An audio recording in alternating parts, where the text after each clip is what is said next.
I don't know if y'all have seen the Rookie of the Year race in the WNBA. It's heating up, but it's made me think of this question based off of Miss McNutt and her response as to she got in the race.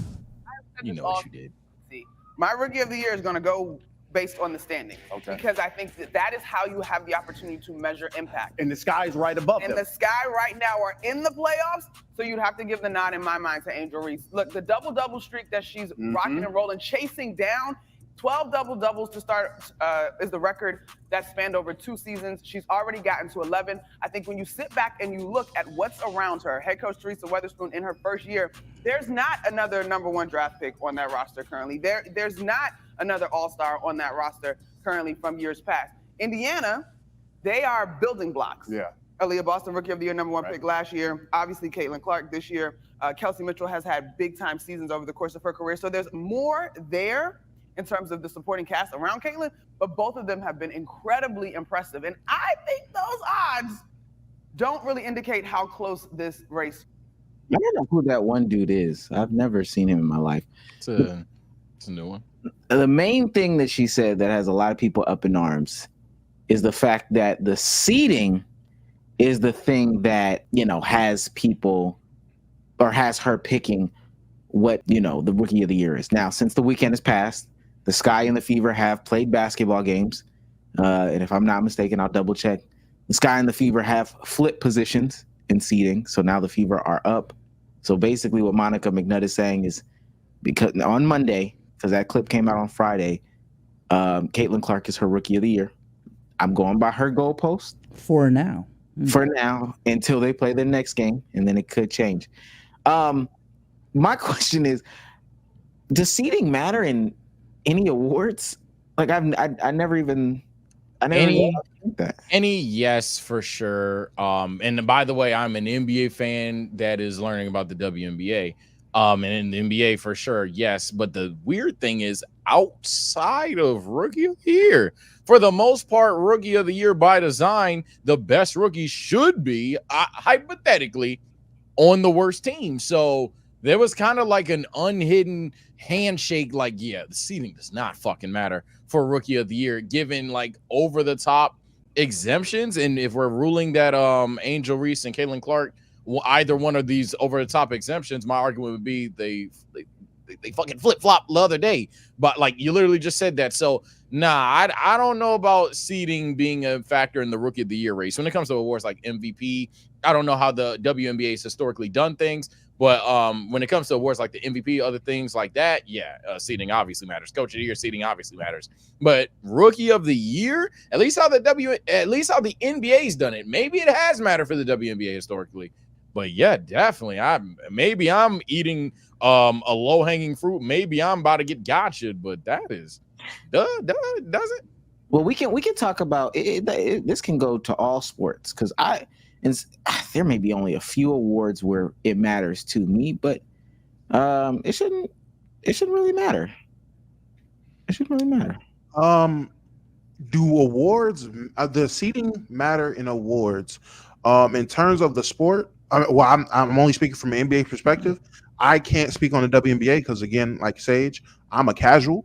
I'm just getting into it, so I don't know historically how it goes. But in the NBA, seeding mattered, and to me, seeding matters. Now, does it matter for the Rookie of the Year? Hell no. It's just about the best rookie. I don't know what we're doing with the seeding thing. If we're looking at Mrs. McNutt's argument, she went 2 for 3. The first thing she said was bullshit. The second 2 things she said made sense. Angel Reese on a historic run. I think history definitely matters. If you're making history, that should help your case. The way you're making history, the frequency you're making history, and what history you're making, all that shit matters with context.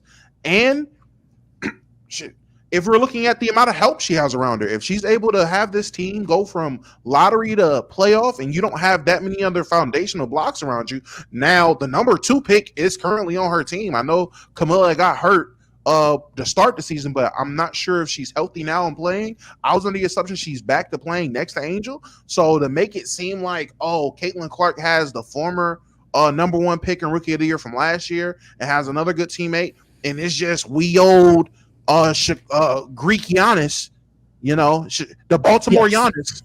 The Baltimore Giannis, you know. Greek Giannis, Yeah. Chicago. Yeah. Fire. Greek That's- Giannis.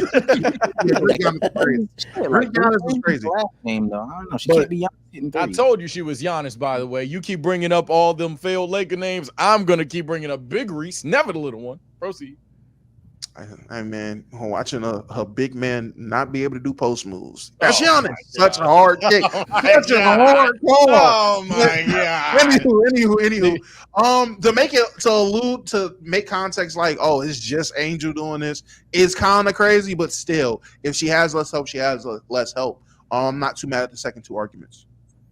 I think seeding does matter, but not for this award race, and not for this year's award race specifically. Because I think I can only speak for the MVP award in this discussion. Like, if we got two dudes, one's averaging 30, 10, and 10, the other one's averaging 28 and 8, but the 28 and 8 dude has like 60 wins, and the other one has, I don't know, 42 wins. Like 9 times out of 10, the voting would go towards the 28 and 8 dude. If it was reversed, it would be unanimous towards the 30, 10, and 10 dude. But in terms of this race, I think statistically, I understand they're two different players with two different stat lines, two different roles, and all of that. But the record should not matter because they're only one game apart. Like you said, like the standings switch over the weekend. So at this point, you just look at performance, and that's about it. That's about it. It's really half a game. Yeah, maybe MVP. Maybe MVP. But I think in like literally all the leagues, there's points of time where there's some inconsistencies. If we're gonna go MNBA, Sorry, that's my garage. if we go MNBA, SGA should have won it this year. If seeding really mattered, right? Because he was the best player on the best team and Should have been Tatum. phenomenal numbers. Luke. Did they have the best record? No. Oh no, they did. Boston did have the best record. Yeah. He said SGA. Well, I'm saying SGA because ain't nobody think about Tatum for real. But what's it Hell called? example then. It's cool. Oh brother, I can't stand you. Yeah, no, SGA had the best numbers on the best team in the West at least, and so like I don't. If that was a consistent thing, maybe it would make sense. If that told the whole story, maybe that would make sense. I think that she could make an argument based off of something differently. Last year, Asia Wilson lost the MVP race to Breonna Stewart. Record didn't matter back then. I just don't like that's such a silly argument. Talk about the history that's potentially being made. Both of them are on pace. Angel Reese could have the most rebounds in WNBA history in a single season. Caitlin Clark have the most assists in a single season. Aren't they though? You said what? Aren't they talking about the history though? Like I've been seeing a lot of the historical arguments. Don't do this cop out with the record thing. I think Okay. I'm glad you said the word cop out or words cop out. Yeah, that's what I was gonna say. That I feel like, in this respect to Miss McNutt, never the little Monica. That I just feel like she just didn't stand on. No, I just feel like she didn't stand on business on it. And it's not that she never stands on business. I'm actually shocked that she didn't. Because it seems like you just want to say Angel Reese is the rookie of the year, but you didn't have to throw in the respectfully, it ain't the best take, damn near BS seeding argument, knowing they're a game and a half, or maybe they were 1.5 at the time. They clearly couldn't have been, but so far apart. Yeah, like whatever the hell it is. You could have just said Angel Reese has a better season, which you could really just straight up argue. So I don't know why we had to throw in the half a game. I think that was weird. Not weird and cancel weird. You guys have made weird like a weird word to use. It's fucking weird. Okay, so let's go down the list. We can take this to MNBA if it makes it easier. Does it matter in Coach of the Year? Yeah, definitely. Yeah. 100%. Well, the lie detector test determined that was a lie. How is that a lie? Mike Brown won it last year with a 48-34 record. Oh, so are we saying if it matters, the highest person has to win? Because at that point, then none of it. The answer would be none of all of them. Wait, That record was still the biggest reason as to why they won. I'm about to say, and weren't they a 3 seed last year? Yeah, it was the overachieving factor. And Coach of the year. The reason I would say it matters the most, honestly, is because what Coach of the year is often the main argument for most Coach of the years is how the team was last year, how it was this year, who was at the helm. Right. They still did not have the highest record. They were the 3 seed. They ended up being the 3 seed in the West, but they still were. What is this? 10 games shy of what the Bucks put up. But that who won it last year? Huh?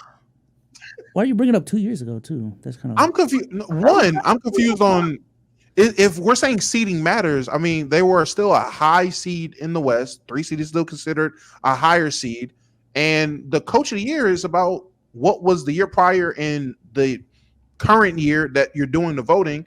The biggest impact, that's why a team would win or someone would win that award. Yeah, the record still mattered in terms of that decision. No, they would have been if all things combined, they would have been the 7th, 8th seed in the entire league.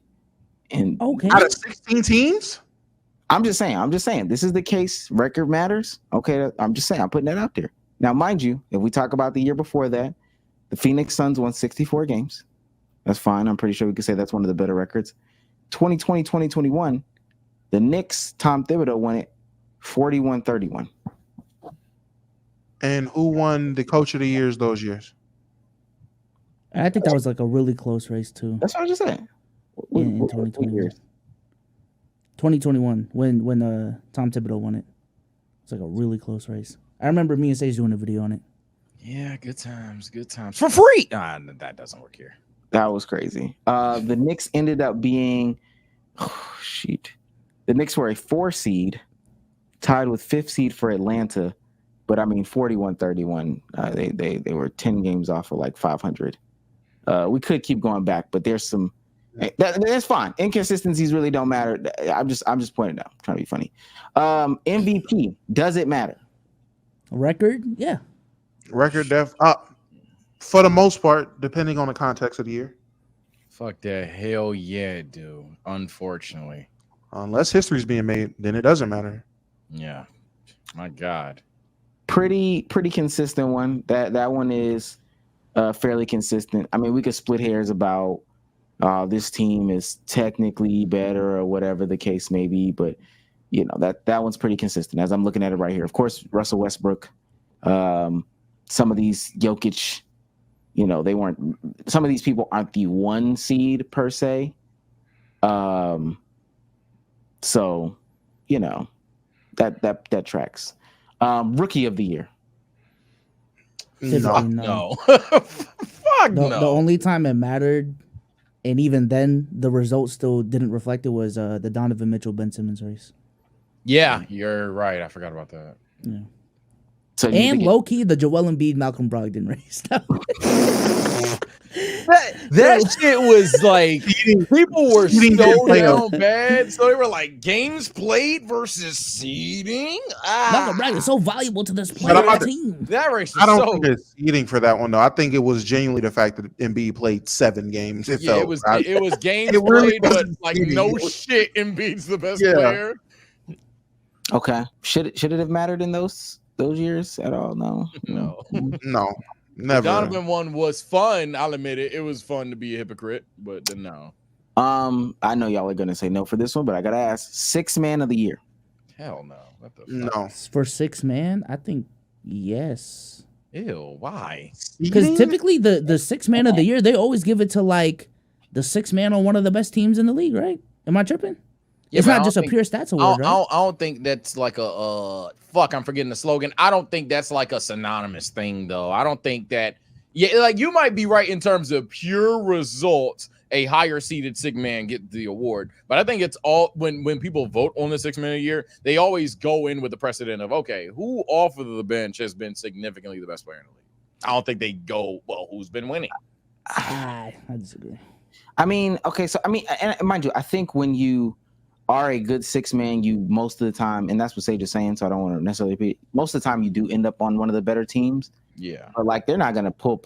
Okay, so Nas Reed this year, Malcolm Brogdon last year, Tyler Hero the year before, Jordan Clarkson on 2020-2021 Utah Jazz. A lot of winning ass teams. I'm about to say that was when they were first here. I want to say. They were the And first that's team. by design. And so I don't know if we just compromised or I don't know if we're still like on a complete opposite ends, but that's kind of like what I'm getting at. I don't think they voted for Jordan Clarkson, Tyler Hero, Nas Reed as on some shit like, okay, which teams have which six man is doing the most for their team to win games. I think it was on some shit like, shocker. The six man on the best team in the league is better than the six man on the 15th team in the league because this player is just that damn good and the roster is that damn good that this player is actually on the bench. I mean, when we start into 2018-2019, Lou Will wins, and they were an eighth seed. They were an eighth seed though, and then 17-18, Lou Will won again, and they were a 10th seed. Eric Gordon on the Houston Rockets in 16-17, so they were good.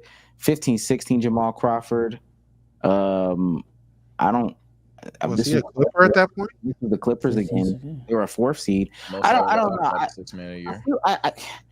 I don't think that niggas is really like, oh, well, the seeding is just. All right, I guess I'm just saying record matters a lot in these awards, and y'all, everyone even said outside of Omar, like outside of the Rookie of the Year, record matters. Like it's a factor for all these awards. Do you vote for the 6 man of the year based on how good their team is, or do you vote for it based on how good they are off of the bench and they just happen to be on good teams? I vote off of out of all the guys coming off the bench, who's typically putting up really good stats and the most impactful to winning basketball. Right. Or like who's the more valuable to their team or whatever. And mind you, that would just most of the time that would just shake out to a guy who's on a really good starter team. Who's on the bench, aka a starter who's really on a real good roster, and therefore they qualify for the award. That's how I view it, at least. But I understand where you're coming from. Okay. I'm saying last season, if record didn't matter, I think like Bogey would have won, right? Because me and Say when we did the award race, like Bogey had the best stats, but he wasn't even like top 3, top 4.